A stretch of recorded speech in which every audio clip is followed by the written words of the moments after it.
அனைவருக்கும் வணக்கம். அன்பார்ந்த உழைக்கும் மக்களின் நண்பர்களே, தோழர்களே, ஜனநாயக சக்தி. டெல்லி மாணவர் போராட்டம் இன்னைக்கு ஒன்றிய மோடி அரசை பணிய வைத்திருக்கிறது. முக்கியமாக நீட் தேர்வு மோசடிகளுக்கு காரணமான மத்திய கல்வி அமைச்சர் தர்மேந்திர பிரதான் ராஜினாமா செய்துள்ளார்.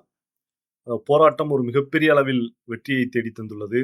இது சாதாரண மாணவர்களின் போராட்டத்திற்கு கிடைத்த வெற்றி மட்டுமல்ல, இந்திய நாட்டில் உள்ள தொழிலாளிகள், விவசாயிகள், உழைக்கும் மக்கள் அனைவருக்கும் கிடைத்த வெற்றி போல் தான் இது. ஏன் அப்படி சொல்றோம் அப்படின்னா உண்மையில் போராடினால் நாம் உரிமைகளை பெற முடியும் அப்படிங்கிறதுக்கு இன்னைக்கு முன்னுதாரணமான ஒரு போராட்டத்தை மாணவர்கள் நடத்தி காட்டியுள்ளார்கள். தொடர்ச்சியாக பார்த்தீங்கன்னா நாம் தொடர்ந்து போராடணும் அப்படிங்கிற விஷயத்தை வலியுறுத்தி சென்றிருக்கிறார்கள். இப்போ தொழிலாளர்கள், விவசாயிகள் என பாதிக்கப்படக்கூடிய அனைவரும் களத்துல நின்னு நம்மனால நம்மளோட உரிமைகளை பெற்றுக்கொள்ள முடியும் என்ற நிலைமை உருவாகி இருக்கிறது. ஆனால் இந்த போராட்டத்தை பார்த்தீங்கன்னா, ஒன்றிய மோடி அரசு போராட்டத்திற்கு பிறகு என்ன செய்து கொண்டிருக்கிறது அப்படிங்கிறது ரொம்ப முக்கியமான விஷயம். அதாவது இந்த போராட்டத்தில் ஈடுபட்டவர்களை முக்கியமாக குறிவைத்து அவர்களை ஒரு விசாரணை என்ற பெயரில் நெருக்கடிக்கு உள்ளாக்குவது. அதே நேரத்தில பார்த்தீங்கன்னா, இந்த போராட்டத்தை இழிவுபடுத்தும் வகையில் பல மோசமான கருத்துக்களை சித்தரித்து வெளியிடுவது போன்ற வேலைகளை தொடர்ச்சியா செய்ய ஆரம்பிச்சுட்டாங்க. எப்பவுமே பார்த்தீங்கன்னா, இந்த மோடி அரசினுடைய விஷயம் எப்படி இருக்கும் அப்படின்னா முதல்ல போராட்டத்தினுடைய ஒற்றுமையை எப்பவுமே இந்து, முஸ்லீம் அப்படின்னு மக்களை மத ரீதியா பிளவுபடுத்தி, அவர்களை எல்லாம் தனித்தனியா ஆக்குவது அப்படிங்கிறது தான் அவர்களோட நோக்கமா இருக்கும். அதுக்கப்புறம் பார்த்தீங்கன்னா, பாகிஸ்தான் சதி, அப்புறம் வெளிநாட்டுல இருந்து பாகிஸ்தான் பணம் குடுத்து தான் இந்த போராட்டம் நடந்துச்சு. இப்படின்னு பல வகையான பொய் பிரச்சாரங்களை கட்டவிழ்த்துவாங்க. அப்படிதான் இந்த போராட்டத்திலும் இன்னைக்கு கட்டமைக்க ஆரம்பிச்சிருக்கிறாங்க. இன்னைக்கு ஜுனைத் அப்படிங்கிற ஒரு முக்கியமான மாணவர் அப்படிங்கிறவரு, ஜுனைத் அப்படிங்கிறவர் தான் டெல்லி போராட்டத்தில பார்த்தீங்கன்னா, டெல்லி போராடிய மாணவர்கள் அனைவருக்கும் பார்த்தீங்கன்னா, சாதி பார்க்காம, மதம் பார்க்காம, உணவுகள், தண்ணீரு இந்த மாரி பொருட்களை எல்லாம் பெரிய அளவுல ஒருங்கிணைச்சு குடுத்திருக்கிறார். அதாவது பல இடங்கள்ல இருந்து நிதி வாங்கியும், பல இடங்கள்ல இருந்து பார்த்தீங்கன்னா, நிதிய விஷயங்களை ஒருங்கிணைச்சு பல மக்களோட சப்போர்ட்டோட இந்த போராட்டத்துக்கு நிதி உதவி, அதே மாரி பார்த்தீங்கன்னா, அந்த தண்ணீர், உணவு இப்படிங்கிற விஷயங்களை எல்லாம் ஒருங்கிணைச்சு குடுத்திருக்காரு. குறிப்பா பார்த்தீங்கன்னா, இந்த மாரி பொருட்களை வாங்கி மாணவர்களுக்கு விநியோகிக்கிறது, மற்றவங்கள்ட்ட வசூல் பண்றது, இந்த மாதிரியான வேலைகள்ல முக்கியமான ஒரு நபரா இருந்திருக்கிறவர் தான் ஜுனைத். ஆக இந்த போராட்டத்தில் பார்த்தீங்கன்னா, முக்கியமா மக்களினுடைய பெரிய அளவுக்கு சப்போர்ட்டோட பலரும் உதவி பண்ணதுனால, அதெல்லாம் ஒருங்கிணைச்சு இந்த நிதிய அந்த போராட்டத்துக்கு சப்போர்ட் பண்ணியிருக்கிறாரு. பல விஷயங்கள் ஒருங்கிணைச்சு குடுத்திருக்காரு. இதே நம்ம தமிழ்நாட்டுல பார்த்திருக்கிறோம். ஜல்லிக்கட்டு போராட்டம் நடந்துச்சு. இன்னும் எவ்வளவோ போராட்டங்கள் நடந்திருக்கு. அதுல எல்லாம் முக்கியமா இஸ்லாமிய பெருமக்களினுடைய உதவி நெறைய இருந்திருக்கு. முக்கியமா உணவு சமைச்சு குடுத்திருக்காங்க, பொருட்கள் குடுத்திருக்காங்க, தண்ணீர் குடுத்திருக்காங்க. இந்த வேலையை அவங்க ஒரு அடிப்படை கடமையாவே செய்றாங்க. போராடக்கூடிய மக்களுக்கு உதவி செய்வது அப்படிங்கிறதும் செய்றாங்க. அதை தாண்டி இது மாணவர் போராட்டம். மாணவர் போராட்டத்துல சாதி, மதம் கடந்து பலரும் ஒருங்கிணைச்சிருக்கிறாங்க இந்த விஷயத்த. அதுல ஜுனைத் ஒரு முக்கியமான பங்காற்றி இருக்கிறார். அப்ப இந்த ஜுனைத் என்ன செஞ்சிருக்கிறாங்க அப்படின்னா, அவங்க வீட்டை பார்த்தீங்கன்னா, வீட்ல அவங்க அப்பா முஸ்தபாவ கூட்டு போயி, உத்தரப்பிரதேசம் பக்கத்துல மஞ்சூரி அப்படிங்கிற ஒரு காவல் நிலையத்துல விசாரிச்சிருக்காங்க. உத்தரப்பிரதேசத்துல தான் அவங்க மாநிலமா இருக்குது. அங்க போய் விசாரிச்சிருக்காங்க. விசாரிச்சு உங்களோட கணக்கெல்லாம் காட்டுங்க. உங்க வங்கி கணக்கெல்லாம் காட்டுங்க. உங்களோட சொத்து விவரங்கள்லாம் காட்டுங்க. இப்படின்னு சொல்லி பல வகையில அவங்களுக்கு நெருக்கடி குடுத்துருக்காங்க. இதே மாரி ஜுனைத்துக்கும் ஒரு விஷயம் சொல்றாங்க. ஜுனைத்த பார்த்தீங்கன்னா, அவரு மருத்துவமனைக்கு வெறிநாய் கடிக்காக போயிட்டு வரம்போது பார்த்தீங்கன்னா, அவர போலீஸ் கைது பண்ணியிருக்கு. கைது பண்ணிட்டு, "உனக்கு இவ்வளோ நிதி எங்கேருந்து வந்துச்சு? நீ சொல்லு." அப்படின்னு சொல்லி இவர நெருக்கடி குடுத்து விசாரணை பண்ணிட்டு, அப்புறம் அந்த மஞ்சூரிங்கிற ஏரியால திரும்ப எறக்கி விட்டுட்டு போயிருக்கிறாங்க. இப்படி சட்டவிரோதமாக யாருமே எந்த வழக்குமே கொடுக்கப்படாத போதும், எந்த கேஸும் அவங்க மேல குடுக்கல. இதுவரைக்கும் அவர் மேல எந்த கேஸ் இல்ல. ஆனாலும் கூட போலீஸ் விசாரணைங்கிற பேர்ல அவர நெருக்கடி பண்ணுது. அவர அவரோட கணக்குகள் எல்லாம் சோதிக்கணும்னு சொல்லி அப்படி ஆரம்பிக்குது. அப்படி ஆரம்பிக்கும்போது பார்த்தீங்கன்னா, இதெல்லாம் டிவி சேனல்கள் எல்லாத்துலயும் பார்த்தீங்கன்னா பாருங்க இஸ்லாமியர்கள் இதுக்கு சப்போர்ட் பண்ணியிருக்காங்க. இந்த பாருங்க இஸ்லாமியர் தான் ஒருங்கிணைச்சு எல்லாம் குடுத்திருக்காரு. இப்ப இது வேற எங்கேயோ நிதி வாங்கியிருக்காங்க. இல்ல இது பாகிஸ்தான் மூலமா தூண்டப்பட்ட போராட்டம். இப்படிங்கிற மாரி தொடர்ச்சியா அதுல பல்வேறு விஷயங்களையும் இணைச்சு, பல கதைகளை கட்டுவதற்கு இந்த ஆர்எஸ்எஸ், பிஜேபி, இந்துத்துவ கும்பல் தீவிரமா முயற்சி பண்ணுது. ஆனா அதே நேரத்துல பார்த்தீங்கன்னா, உத்தரப்பிரதேசத்துல அதே காசியாபாத் மாவட்டத்துல தான், அந்த ஜுனைத் உங்க குடும்பம் இருக்கக்கூடிய அதே காசியாபாத் மாவட்டத்துல தான், வீர் சேனா, அதாவது இந்து வீர் சேனா அப்படிங்கிற அமைப்போட ஒருத்தர் இருந்திருக்காரு. சத்யம் பண்டிட் அப்படின்னு ஒருத்தர் முக்கியமான நபர்.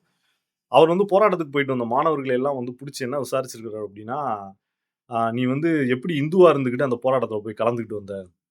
அப்படின்னு சொல்லி அவர்களை வந்து திட்டி, வீடியோ எடுத்து, அவர்களை கேவலமா பேசி அது எல்லாத்தையும் பதிவு பண்ணியிருக்கிறாரு. அந்த நபர் யாருன்னு பார்த்தீங்கன்னா, ஒரு பெரிய கிரிமினல். பல வெறுப்பு பிரச்சாரங்கள் பண்ணியிருக்காரு. கடை உடைக்கிறது, ஆள் கடத்தலு, இந்த மாரி கிரிமினல் தனம் பண்ணது எல்லாம் செஞ்சிருக்கிறாரு. ஆனா, அவர் மேல எந்த வழக்கும் பதிவு பண்ணப்படல. ஏன்னா, அவர் பப்ளிக்கா அத வந்து வீடியோ எடுத்து அது எல்லாத்தையும் பதிவு செய்றாரு. வெளிய பதிவு போட்டிருக்கிறாரு. எல்லாம் செஞ்சிருக்காரு. ஆனாலும் வந்து போலீஸ் ஏன் அவர கைது செய்யல? அவர் மேல ஏராளமான வழக்கு இருக்கு. இப்ப என்ன சொல்றாங்க அப்டின்னா, யாரும் அவங்க மேல வழக்கு குடுக்கல. அதனால வந்து நாங்க அவர வந்து கைது பண்ணல அப்டின்னு சொல்லி பேசுறாங்க. ஆனா, எந்த வழக்குமே இல்லாத ஜுனைத் மேலயும், ஜுனைத் குடும்பத்து மேலயும் ஒரு அடக்குமுறை ஏவப்படுகிறது என்றால், அதுக்கு காரணம் என்ன? அது முக்கியமாக இஸ்லாமியர்களை இந்த மக்களிடமிருந்து மாணவர்களினுடைய ஒற்றுமையை பிரிப்பதற்காக, மாணவர்களினுடைய ஒற்றுமையை காலி செய்வதற்காக, பாருங்க இஸ்லாமியர் தான் இந்த வந்து பிரச்சனைக்கு வந்து முக்கியமான காரணம். இந்த மாரி நிதி வாங்கி செஞ்சிருக்கிறாரு. இது அந்நிய நாட்டு சதி அப்படின்னு சொல்லி பல கதைகளை கட்டுவதற்கு அது ஒரு முகாந்திரமா இருக்கும்னு சொல்லி, திட்டமிட்டே வந்து போய் ஒரு இஸ்லாமிய மாணவரை வந்து குறி வைக்கிறாங்க.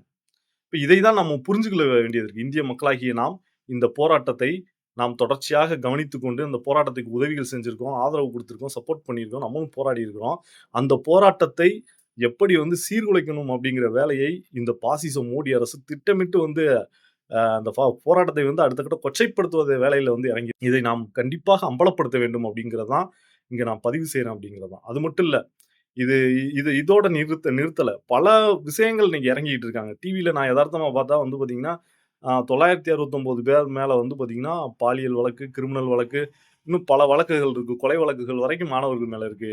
பாருங்க எல்லா பேரும் வந்து இப்படி ஈடுபட்டு இருக்கிறாங்க அப்படின்னு சொல்லி சொல்றாங்களே தவிர, அதுக்கான எந்த புள்ளிவிவரமும் அந்த இன்னைக்கு வந்து வெளியிடக்கூடிய நபர்கள், செய்திகள் வெளியிடக்கூடிய நபர்கள் யாரும் வெளியிடல.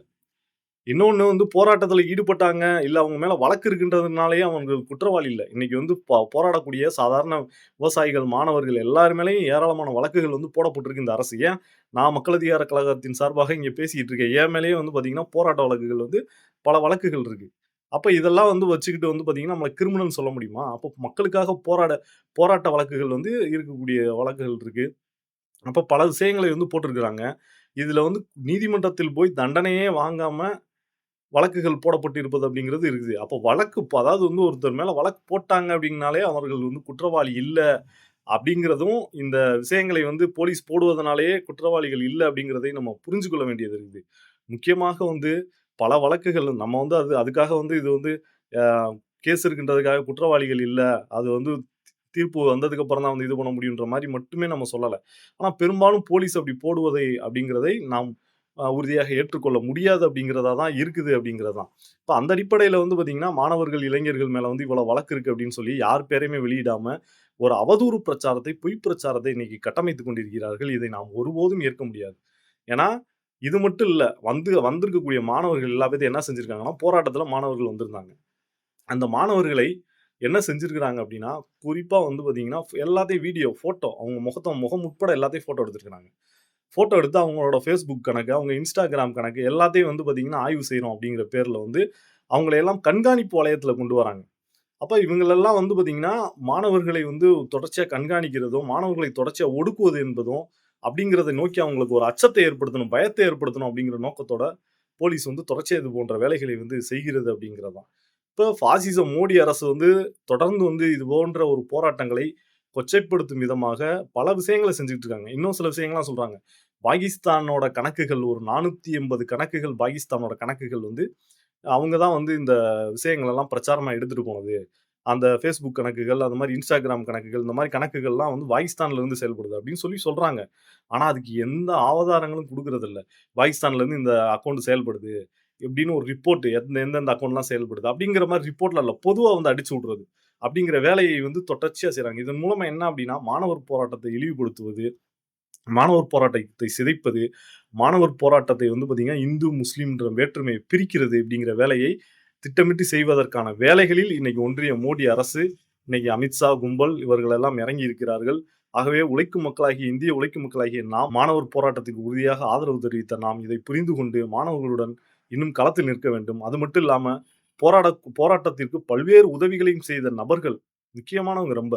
அவங்க தான் வந்து இந்த போராட்டத்த உறுதியா நிக்கிறதுக்கான ஒரு முக்கியமான வலைப்பின்னல். எவ்வளவோ வழக்கறிஞர்களா இருக்கட்டும், எவ்வளவோ வந்து பார்த்தீங்கன்னா, இன்னைக்கு கூட வந்து கபில் சிபில் அப்படிங்கிற ஒரு வழக்கறிஞர், மூத்த வழக்கறிஞர். அவர் ஒரு போராட்டத்துக்காக வந்து பார்த்தீங்கன்னா, ரூ. 1,00,00,000 நிதி கேஸ் எல்லாத்தையும் நானே பார்த்து தரேன் அப்படின்னு சொல்லி அறிவிக்கிறார். இப்படி வந்து பல கோடிக்கணக்கான பேர் வந்து பல பேர் வந்து இதுக்கு வந்து உதவி பண்ணி, அப்படி நின்ற ஒரு போராட்டத்தை, இந்த மாரி வந்து சப்போர்ட் பண்றவங்கள எல்லாம் வந்து நெருக்கடி குடுக்குறது, அவங்கள எல்லாம் சோதிக்கணும்னு சொல்றது, அப்படிங்கிற மூலமா இவர்கள் போவதுன்றதன் நோக்கம் என்னன்னா, இந்த மாணவர் போராட்டத்திற்கு ஆதரவாக இருந்த அனைவரையும் வந்து அச்சத்திற்குள்ளாக்கணும், பயத்திற்குள்ளாக்கணும், அடக்குமுறை ஏவணும் அவங்க மேல அப்படிங்கிற ஒரு நோக்கத்தோட செய்யக்கூடியது. இதை இந்திய மக்களாகிய நாம் அனைவரும் வந்து வன்மையா கண்டிக்கணும். இத ஒட்டுமொத்த மாணவர்கள், இளைஞர் சமுதாயமும் வந்து கண்டிக்கணும் என்பதை நமது மக்கள் அதிகார கழகத்தின் சார்பா கேட்டுக்கிறேன். இது மட்டும் இல்ல, போராடக்கூடிய ஜுனைத் குடும்பம், முக்கியமா வந்து அவங்க குடும்பத்துக்கு வந்து பாதுகாப்பு வேணும். சட்ட பாதுகாப்பு வேணும்.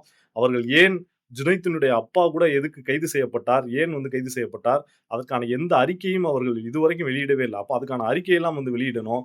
அவர்களிடம் என்ன விவரங்கள் வாங்குனாங்க? அதெல்லாம் வந்து தெளிவா வந்து வெளியிடணும்.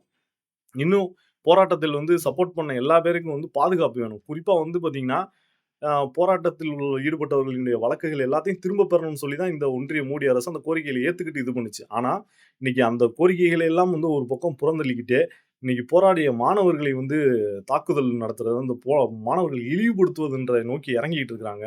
இது ஆக கேவலமானது. இதை நாம் முறியடிக்க வேண்டும். மக்களிடம் இருக்கக்கூடிய ஒற்றுமையை, குறிப்பா இந்து, முஸ்லீம் என பிரிப்பது என்ற நோக்கத்தோடு இவர்கள் இது வேலையை செய்கிறார்கள். இது போன்ற வந்து பார்த்தீங்கன்னா, வந்து தொடர்ச்சியாக வந்து மாணவர்கள் போராட்டத்தை வந்து சிதைப்பதை நோக்கி வேலையை செஞ்சுட்டு இருக்கிறார்கள். மாணவர் போராட்டத்தில் கிடைத்த வெற்றியை சிதைப்பது, மாணவர்கள் போராட்டத்தின் மூலம் கிடைத்த நம்பிக்கையை சிதைப்பது, இப்படிங்கிறதை ஒரு பெரிய பிரச்சாரமாக இவர்கள் வந்து முன்னெடுத்துக் கொண்டிருக்கிறார்கள். ஆகவே இந்த பிரச்சாரத்தை இவர்கள் உடனடியாக நிறுத்திக் கொள்ள வேண்டும். நாம் எச்சரிக்கை விடுக்கிறோம். ஒட்டுமொத்த மாணவர்களும் இதற்கு எச்சரிக்கை விடுக்க வேண்டும் என எமது மக்கள் அதிகார கழகம் சார்பாக கேட்டுக்கிறோம். அது மட்டும் இல்ல, இன்னைக்கு ஒட்டுமொத்தமாக இந்த போராட்டத்தினுடைய அனுபவங்களும், வெற்றிகளும் உண்மையில் இந்தியாவில் ஒரு ஜனநாயகத்தைக்கு எதிரான ஒரு பாய்சு கும்பலுக்கு ஒரு மிகப்பெரிய அச்சுறுத்தலாக மாறியுள்ளது. அதை எதிர்த்து நாம் தொடர்ந்து மக்கள் போராட்டங்களையும், மக்களையும் ஒருங்கிணைத்து, மக்களுடைய உரிமைகளை பெற வேண்டிய ஒரு காலகட்டத்தில் நாம் இருக்கிறோம். ஆகவே அனைவரும் இதற்கு ஆதரவு தருங்கள். இந்த விஷயங்கள் அனைத்தையும் அம்பலப்படுத்த வேண்டும் நாம். நீங்களும் அம்பலப்படுத்துங்கள். இது போன்ற அ அடக்குமுறைகளை நாம் ஒருபோதும் அனுமதிக்க முடியாது. ஆகவே நாம் இதை அனைவரும் கண்டிப்போம் என மக்கள் அதிகார கழகம் சார்பாக கேட்டுக்கொள்கிறேன். நன்றி, வணக்கம்.